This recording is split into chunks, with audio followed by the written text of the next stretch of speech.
because the end result needs to be killer, period. I am not going to accept trash work. I am not going to accept a average look. I am not going to accept anything that resembles any other hi-fi room that I have ever seen, period. I don't give a damn if I have to wait until next summer to open doors. All right, guys, we are back here. It's been a couple of days since I've made any sort of update, but I have been quite busy working on my project here, 2 sound rooms that are being built at the moment. And right now I'm gonna show you the 2 outlets that I have considered for the time being, okay? These are from Shunyata, okay? Really, Shunyata research, as you can see there, okay? These are not that much money. They're $100 a pop. And as you know, I'm going to be using 10 of them, 5 per room, okay? So you have a look at what they are. Check them out on their website, okay? I've used these in the past in my last sound room successfully. Great results, I gotta say. So if you have any sort of interest, you know, be sure to reach out to Shunyata. Now, here's another option that I contemplated. I consider this one great outlet, by the way, and this is by Furutech, okay? This is the entire thing, okay? Now, this outlet right here that you're seeing is basically close to $500 for the whole thing. Okay, even the bracket that you see here, the frame, if you will, is an option.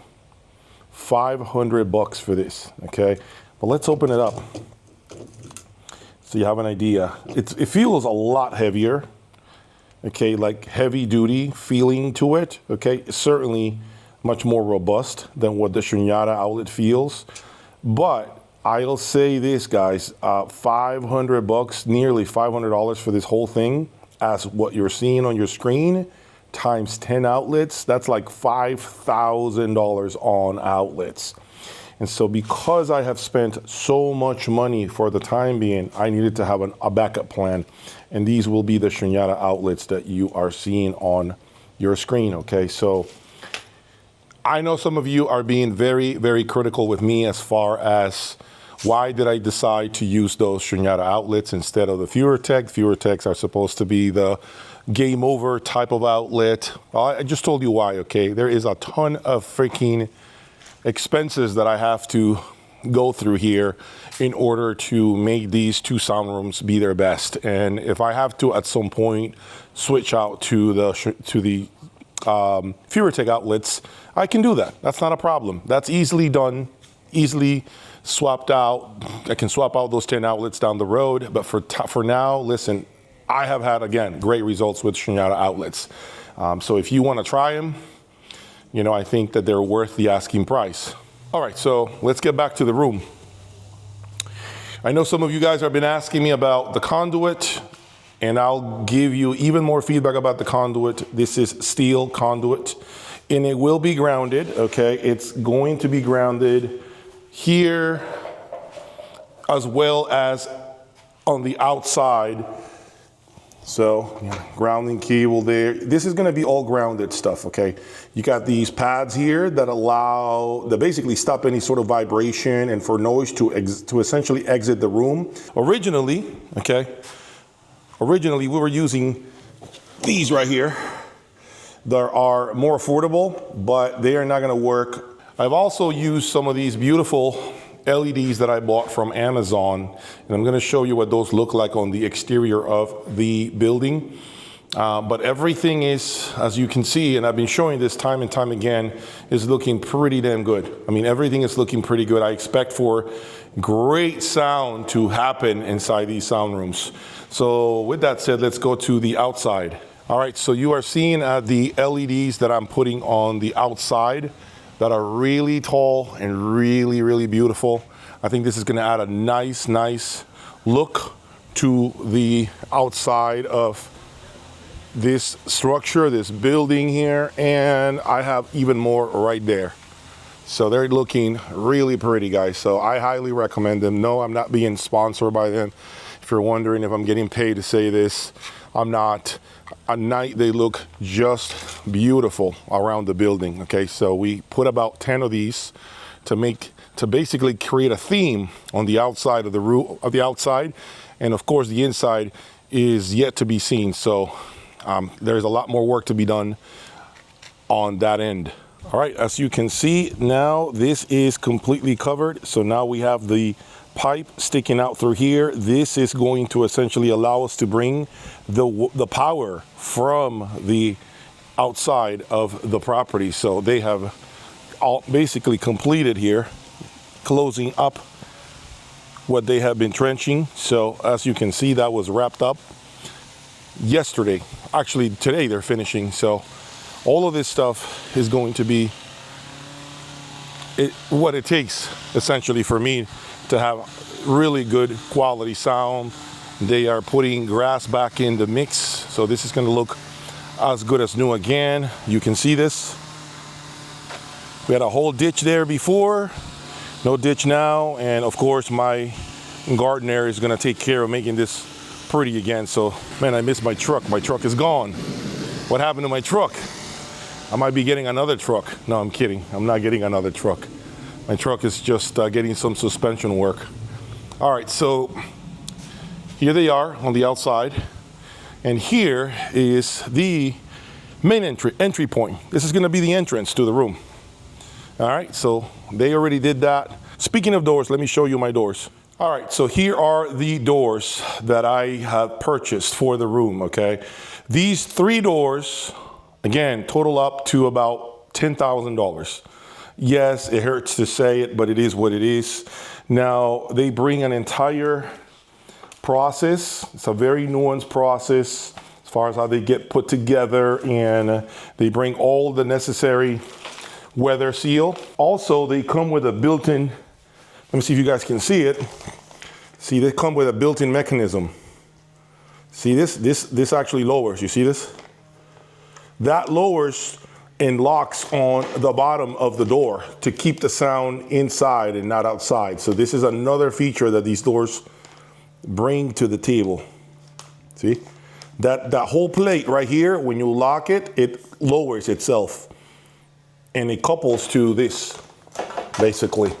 And I think they're gonna come out pretty nice. They're about 300 pounds each. Okay, very heavy doors. The installation of these doors will begin hopefully, I would say, next week. So we got a lot going on, but I think by the middle of or end of next week, we should start to see the beginning stages of the installation. All right, so many of you have been asking me, you know, if this is a difficult thing to accomplish, this entire project, as far as the challenges, the hurdles that I've been going through. We had a bit of a hurdle due to lack of communication between 2 of my workers. Basically, that's what created for that gas line to rupture, okay? And long story short, as you saw earlier, this has been addressed. But yeah, so again, things like that, although that should have never happened, I will say that it should have never happened, and I agree with some of the comments that you guys have made on that video. I am not a contractor. I have no understanding of the local, you know, businesses that I need to call, or who I need to call in advance, or, you know, if I need to dial one, you know, help me out because I'm going to be chopping up trees or removing stuff from my property. I have no understanding of that when it comes to building anything. That was on my contractor's, you know, back. He should have been the one to coordinate those things. Now, why that didn't happen, you know, to be frank with you, I think that the person that actually did the work and him didn't communicate quite well. A lot of things were assumed, which should have never been assumed, and I didn't know that we needed to call the 811 number. So it is what it is, but that's behind us now. We moved past that. We're trying to make sure that we have more communication going forward so nothing slips through the cracks. We don't want any more mistakes. So I have been very, very clear with him and letting him know that no decision is to be made without consulting with me first. Like nothing. Like I want to make sure, I want to be closer to everything now. Okay, so far I think that's going to be the pill to heal any future issues. Okay. Now, so far I am about $50,000 into the build so far. And you see, there is no air conditioning yet. There is no,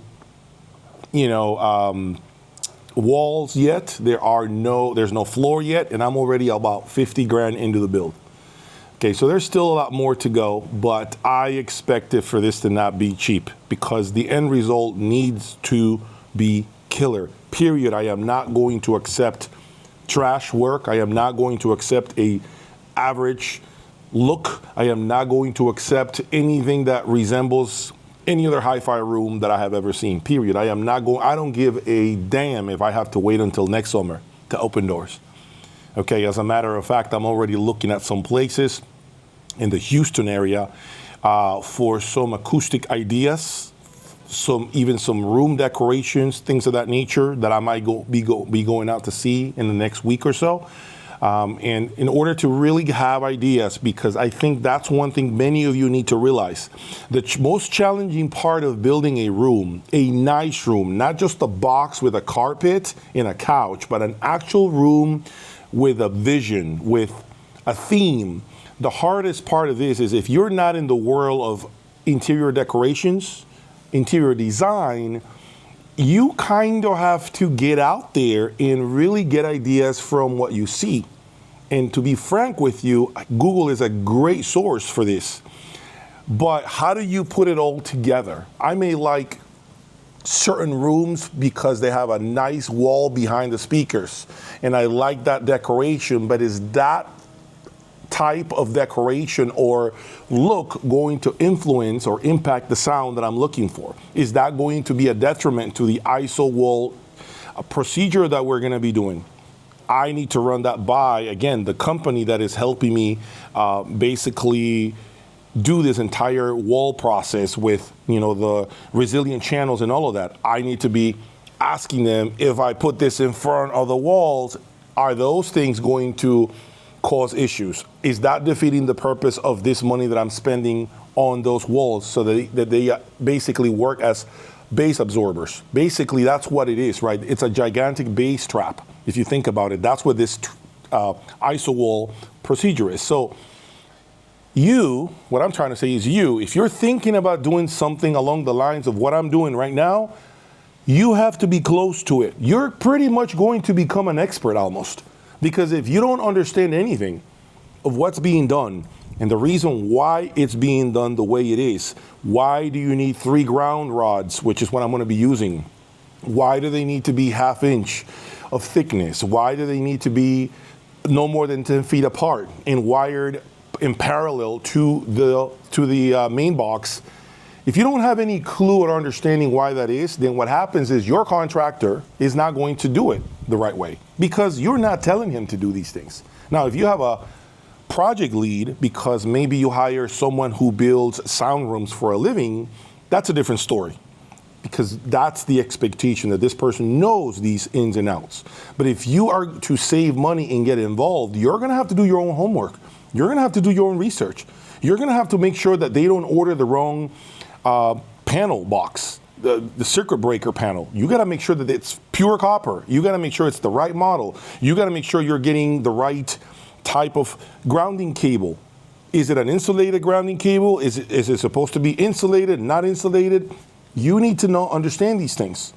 You need to ground the conduit. The conduit that you saw where we're going to insert that 8 gauge wire, you need to understand, is that grounded? Is that grounded on the box and also on the electrical outlet box? Is that happening? Is that done correctly? You have to physically see these things. Because if you're not seeing these things, remember, once they seal up those doors or the walls, if anything doesn't get done, it falls on you. It falls on you for not being close to it. You need to feel comfortable. When they close those walls, you need to be 100% clear on how everything was done behind those walls.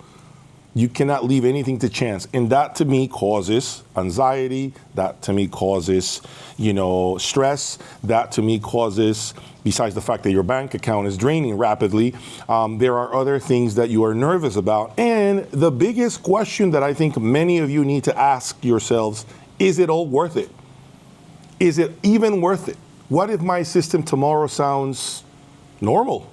Not that great. What if tomorrow I realize, man, all this work and I ended up with basically okay sound?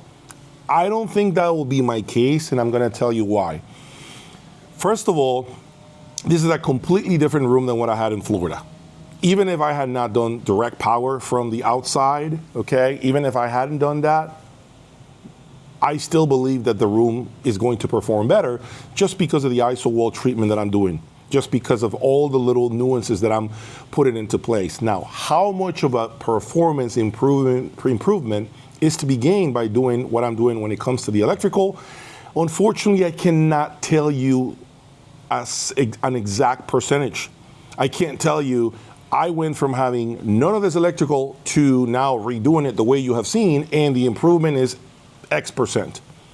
The only way for me to gauge that is if I had started with just whatever power I had in there, right? Whatever was already inside, use that for dedicated outlets and be done with it. And then I ripped it all out and did what I'm doing, bringing power from the outside of the house all the way in and changing it to 8 gauge and then doing all this copper grounding rods, all of this. Then I can tell you it was worth it or not worth it. But it's going to be hard for me to tell you. So I am just doing it to feel good about it. I am doing it because other people, by the way, within the industry have also done this. People that I trust, people that are knowledgeable, okay, they have done this before. And so I am following their lead, right? These are people that I pretty much run into at shows, people that I trust. This is not some random individual that's emailing me, telling me, hey, you should never ground that way. Hey, you should never use conduit. I am an engineer from the Einstein University in Iowa, okay? I can't trust somebody that's telling me that they're supposed to be this rocket scientist, right? And I'm supposed to take them at their word. For whatever it is that they're telling me, I'm supposed to just trust their word and go with it.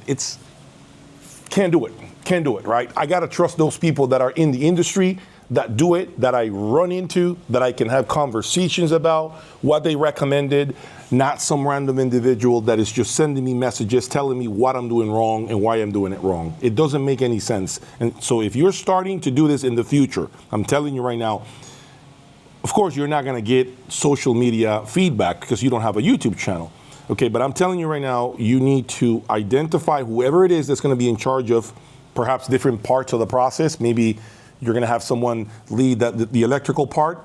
You're gonna have someone else that's gonna tell you how to build the walls. You're gonna have someone else that's gonna tell you how to work the floor. And then the last person for the AC. You should try to find a group of people that are good at what they do. And you gotta be in those meetings. You gotta be next to them. You gotta talk to them. You gotta make sure you understand the whys, the reasons why we're doing things like that. Okay, so do I recommend it? Yes, I recommend doing a room at least the way I'm doing mine, but only if you are to be involved. You cannot be in Hawaii on vacation for 2 months while they're building your rooms. It'll never work, folks. You have to be present. Okay, so now in the comments section, tell me, guys, have you guys ever built your own room? Tell me your experiences. How was it? Did you hire specific help or a contractor, or did you take on the project by yourself and then you hire, subcontracted local labor to help you with the drywall and insulation? I want to know from you all, what do you guys think about building your own room? And if you have done it, you need to give me feedback. Or if you're thinking about it and you have any questions, please drop them in the comments section. I'll talk to you guys soon. Peace.